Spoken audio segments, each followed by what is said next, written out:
Dear Mrs. Van Hopper, it's half an hour before 5 in the morning when the dawn's quietness shelters a few distant cries of the crows, interspersed with soft chirps of the nearby sparrows.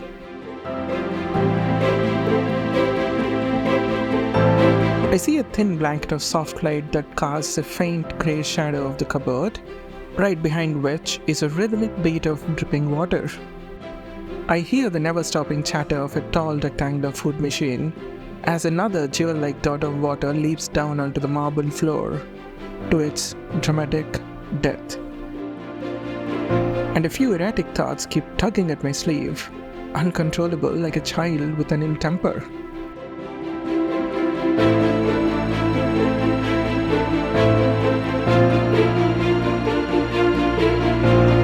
As I see through the silence and listen in the dark, a door slowly opens.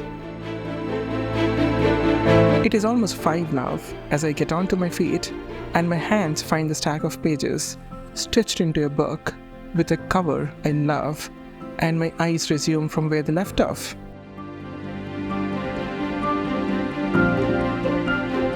And thus begins another poem. No, not a poem from the open book, but a poem of yet another day.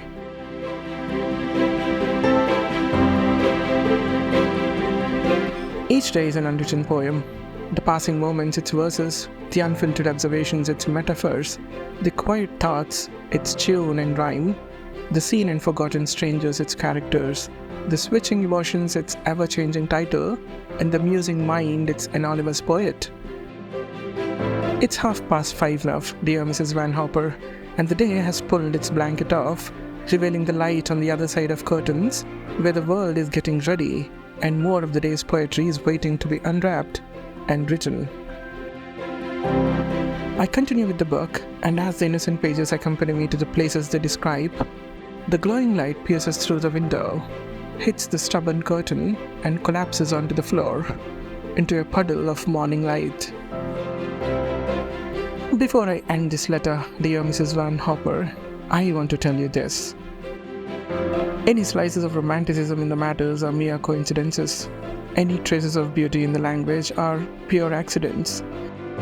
Many of these may mean nothing, missing a beginning, an end, or both. They follow no niche and contain not much value. A lack of theme is almost guaranteed, with a style that alters as if the author is no singular mind and hand but several. I nod yes to all this and still send my letters of nothings for a joy of my own. Leave them unread if you choose to. Best wishes, Broadingbrook. To Mrs. Van Hopper, Monte Carlo, 1930, from the book Rebecca.